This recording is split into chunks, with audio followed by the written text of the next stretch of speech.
नागपूरच्या लकडगंज परिसरात नोकरीचे आमिष दाखवून दोघांची सुमारे 25 लाख रुपयांची फसवणूक केल्याचा प्रकार समोर आलाय।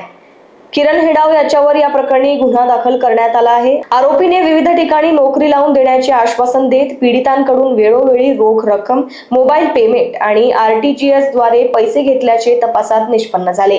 गेल्या 2 वर्षांपासून ही रक्कम घेतली जात असल्याची माहिती आहे। लकडगंज पोलिसांकडून प्रकरणाचा पुढील तपास सुरू आहे। याच्यामध्ये गेल्या 2 वर्षापासून काही प्रमाणात थोडे पैसे RTGS किंवा मोबाईल पे, जीपे वरून जे पैसे घेण्यात आले, अशा जवळपास 4 लोकांची 25 लाखाला फसवणूक करण्यात आली होती नोकरीचा आमिष देऊन म्हणून किरण हेडाव हा त्याच्यामध्ये आरोपी आहे आणि आरोपीने 4 लोकांना नोकरी लावून देतो वेगवेगळ्या ठिकाणी। त्याच्या अनुषंगाने त्यांच्याकडून वेळोवेळी कॅशमध्ये, वेळोवेळी मोबाईल फोनवरती आणि RTGS मार्फतीने रक्कम घेतल्याचं निष्पन्न झालं।